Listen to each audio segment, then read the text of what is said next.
अहमदाबाद में हुए विमान हादसे में कई परिवार उजड़ गए तो कई परिवार के सदस्य घायल हैं जिनका इलाज सिविल हॉस्पिटल में चल रहा है। हमारे साथ एक महिला हैं, उनसे बात करते हैं। क्या नाम है आपका?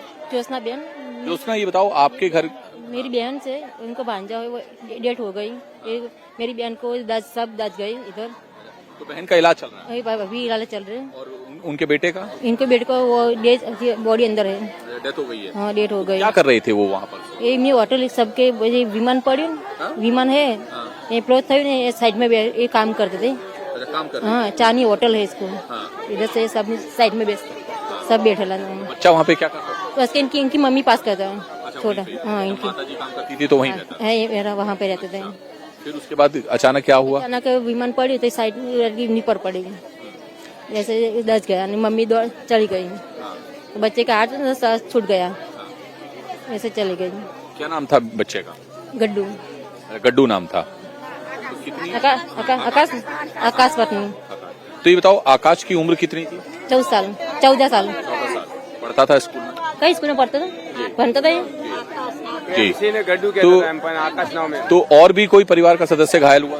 नहीं, दो। एक घायल है और एक डेथ हो गई। तो आपकी सिस्टर है जो घायल है? हाँ, सिस्टर घायल है। तो बॉडी के बारे में क्या बता रहे हैं, कब तक मिलेगी? ये लोग को सब, मेरे तो नहीं, इसको पता है, इनकी बेटी। क्या नाम है आपका? मेरा नाम भारत भाई। तो आपका क्या लगता था आकाश? ये जो आकाश है मेरा भतीजा है। तो ये बताइए कि क्या कह रहे हैं, डीएनए सैंपल वगैरह आपका लिया है? क्या कुछ किया है? ये पता नहीं, अभी खबर नहीं।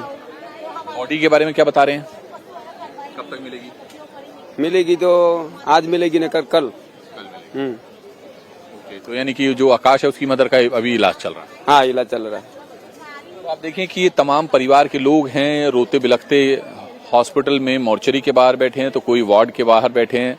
इंतजार है अपने परिवार के उस सदस्य की बॉडी का, जो ताकि जल्द से जल्द इन्हें बॉडी मिल जाए। किसी का बच्चा चला गया तो किसी की माँ, और तो फिर किसी का पति। तो फिलहाल इलाज के लिए कुछ लोग इंतजार कर रहे हैं अस्पताल में, तो कुछ लोग मोर्चरी के बाहर बैठकर बॉडी का इंतजार कर रहे हैं कि जल्द से जल्द उन्हें बॉडी मिले और वो उसका अंतिम संस्कार कर पाएं।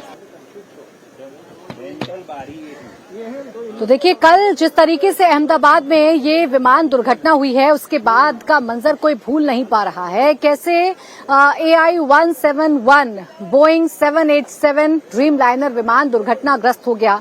1:38 पर ये विमान सरदार वल्लभ भाई पटेल एयरपोर्ट से उड़ान भरता है, लंदन के लिए उड़ान भरता है। कुल 242 लोग इस विमान में सवार थे, जिसमें से 230 यात्री और 12 क्रू मेंबर्स थे। यात्रियों में 169 भारतीय यात्री थे, 53 ब्रिटिश नागरिक थे, 7 पुर्तगाली और 1 कनाडियन नागरिक थे।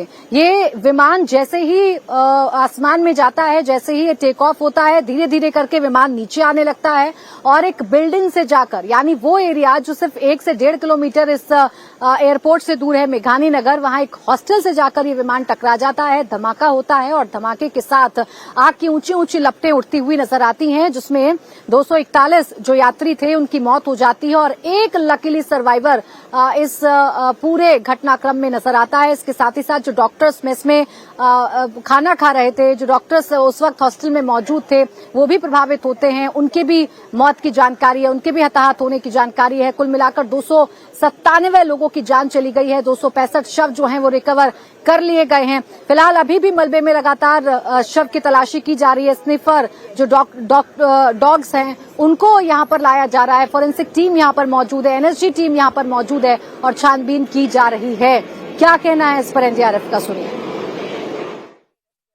हमारी 6 टीमें ऑलरेडी यहाँ पर हैं।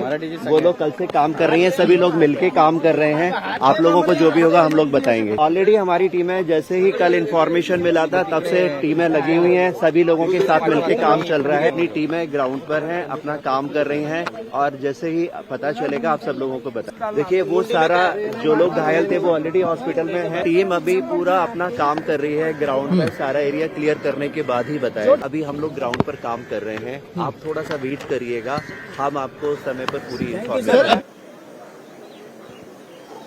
तो कुमार राजेश और कुमार सोनू इस वक्त हमारे साथ मौजूद हैं, उनके पास हम चलेंगे। सोनू, यहाँ तो जो क्रैश साइट है, यहाँ तो लगातार ऑपरेशन चलाया जा रहा है, लगातार रेस्क्यू किया जा रहा है, लेकिन सिविल अस्पताल में जो घायल मरीज हैं और जो पीड़ित परिवार हैं जो अपनों की डेड बॉडी का इंतजार कर रहे हैं, उनके लिए क्या किया जा रहा है प्रशासन की तरफ से?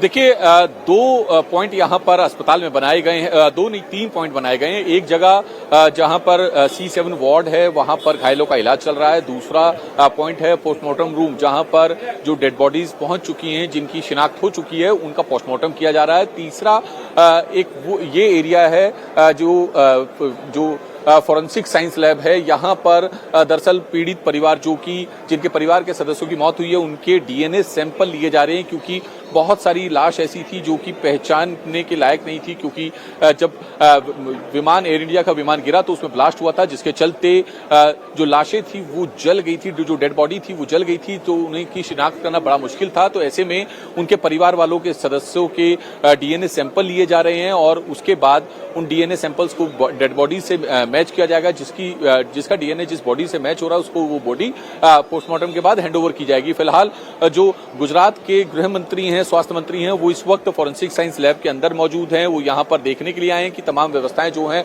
वो दुरुस्त हैं। जो सैंपल्स हैं उनको DNA सैंपल कलेक्ट करने में जो डॉक्टर्स की टीम है, जो एक्सपर्ट्स की टीम है, उनको किसी तरह की कोई दिक्कतें तो नहीं आ रही। खासतौर पर जो विक्टिम फैमिली है, उनको किसी तरह की कोई समस्या तो नहीं हो रही। इसको देखने के लिए खुद जो गुजरात के गृह मंत्री हैं, स्वास्थ्य मंत्री हैं, वो यहाँ पर पहुंचे हुए हैं। और मैंने कई परिवार वालों से बात की। एक परिवार के तो 4 सदस्यों की मौत हुई है और वो मुंबई से यहाँ पर पहुंचे हैं उनकी बॉडी लेने के लिए। इसके अलावा एक जो व्यक्ति हैं, वो अपनी बहन और अपने जीजा की बॉडी के लिए DNA सैंपल देने के लिए आए थे, लेकिन उन्होंने अपनी बहन के लिए DNA सैंपल दिया। अपने जीजा की बॉडी के लिए जो DNA सैंपल है वो उनका बेटा देगा, जो कि US में रहता है, और रात 2:30-3 बजे के करीब जो है अस्पताल पहुंचेगा। तो इस तरह की जो समस्याएं हैं वो देखने को जरूर मिल रही हैं। फिलहाल जो प्रशासन है उनका साफ तौर पर कहना है कि तकरीबन 3 दिन का समय लग सकता है DNA रिपोर्ट आने में। हालांकि सरकार की कोशिशें हैं कि 72 घंटे से पहले किसी भी कीमत पर रिपोर्ट आ जाए और जिनकी भी डेड बॉडी है, जिनके भी परिवार वालों की डेड बॉडी है, वो उनको आफ्टर पोस्टमार्टम उनको जो है हैंडओवर कर दी जाए, ताकि सही समय पर उनका अंतिम संस्कार किया जा सके। लेकिन आप मेरे पीछे देख सकते होंगे कि यहाँ पर आपको सिर्फ भीड़ ही भीड़ दिखाई देगी। इसमें बहुत सारे विक्टिम फैमिली के लोग हैं, तो कुछ जो रेस्क्यू ऑपरेशन से जुड़े हैं या फिर यहाँ पर राहत कार्य कर रहे हैं अस्पताल में, वो लोग हैं। इसके अलावा पुलिस है, प्रशासन के लोग हैं। तो चारों तरफ आपको भीड़ ही भीड़ दिखाई देगी। इससे आप अंदाजा लगा सकते हैं कि इस वक्त जो अहमदाबाद का सिविल हॉस्पिटल है उसमें किस तरह के हाल हैं। रही बात अगर हम उस C7 वार्ड की करें, जहां पर विश्वास कुमार भी एडमिट हैं, जो कि अकेला एकमात्र वो पैसेंजर हैं जो कि उस फ्लाइट से जिंदा बचे हैं, जिनका बयान एजेंसीज के लिए बड़ा अहम है। प्रधानमंत्री नरेंद्र मोदी उन्होंने उनसे मुलाकात की, उनके बारे में जाना, उनके स्वास्थ्य के बारे में जाना, और उस वार्ड में किसी को भी जाने की इजाजत नहीं है। जो अहमदाबाद पुलिस है उसने पूरे वार्ड को कॉर्डन ऑफ किया हुआ है, ताकि कोई भी बाहरी शख्स जो है उस वार्ड में जाकर किसी भी तरह की कोई परेशानी क्रिएट ना करे। फिलहाल इस वक्त एक बार फिर आपको तस्वीरें दिखा दें हम। ये BJ मेडिकल कॉलेज अहमदाबाद, जो कि सिविल हॉस्पिटल के अंदर ही सिविल हॉस्पिटल के कंपाउंड के अंदर ही ये पूरी फॉरेंसिक लैब है, जहां पर DNA सैंपल कलेक्ट किए जा रहे हैं एक एक करके।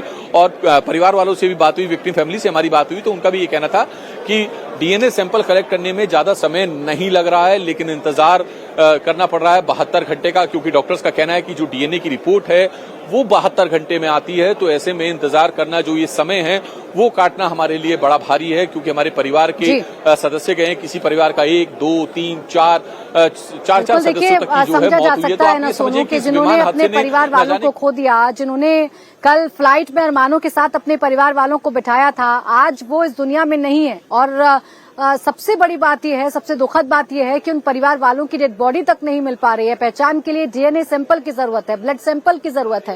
तो ये दुखद तो है ही, और यही तस्वीरों में लगातार देखने को मिल भी रहा है। राजेश, आप बताइए, आपके पास क्या अपडेट है? जांच तो लगातार चल ही रही है, इसके अलावा और क्या जानकारी है आपके पास?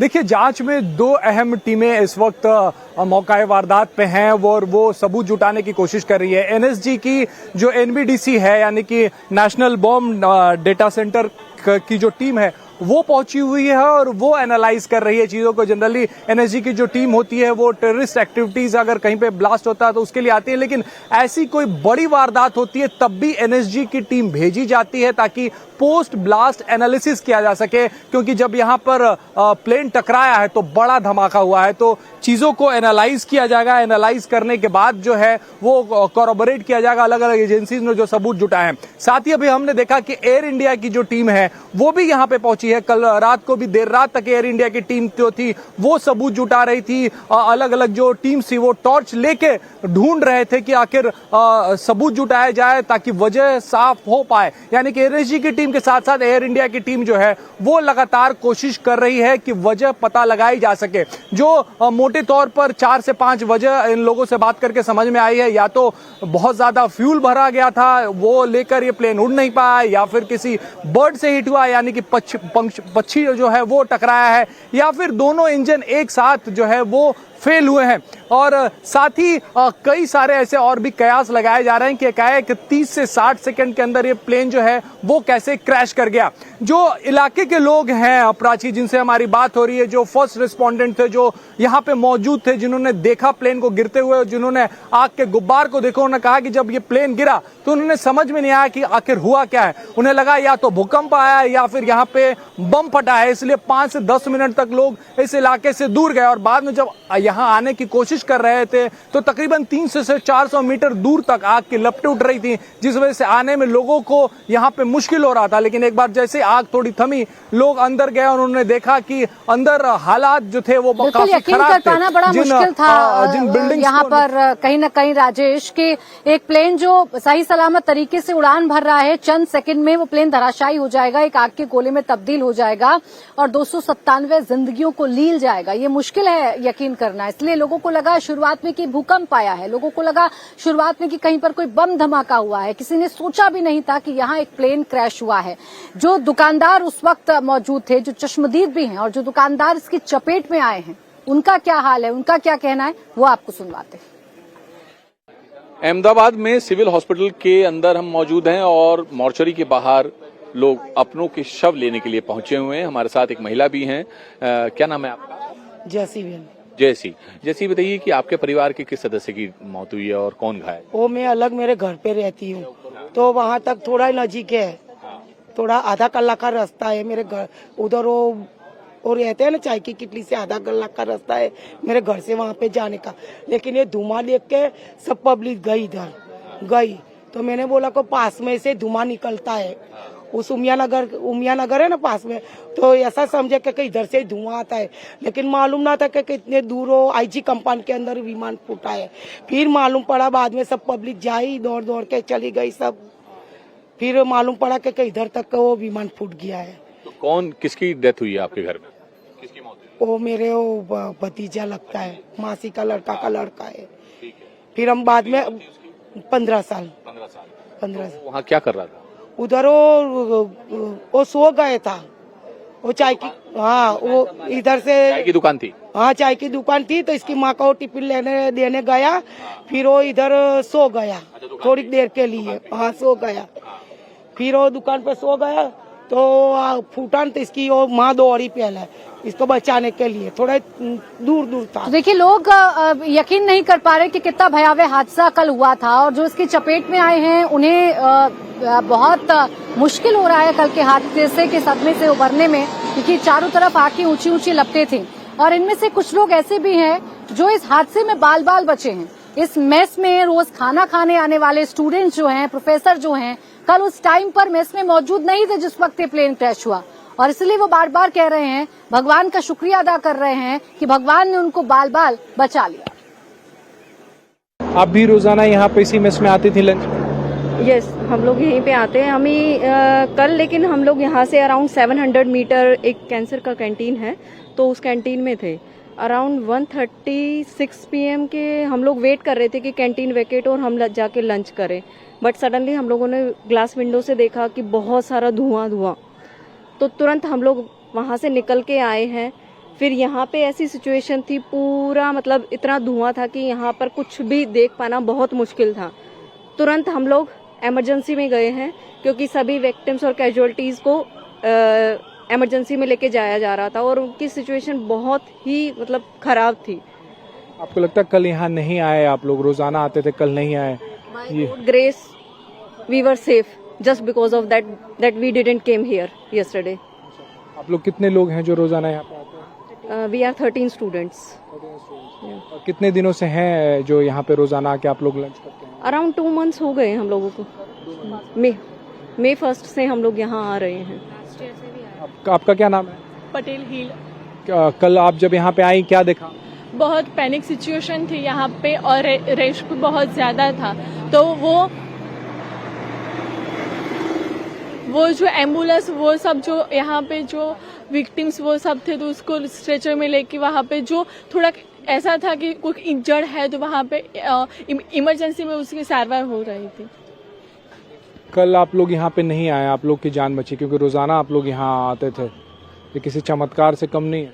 हाँ वो तो है कि हम चूक गए, वो हम 2 बजे यहाँ पे लंच करने के लिए हर रोज आते हैं। वो कल मैं और मेरी कलीग है शिवानी, हम लोग इमरजेंसी में ही पोस्टेड थे, तो सुबह तक तो मतलब अच्छा था माहौल, मतलब इतना इमरजेंसी कुछ हो नहीं रहा था।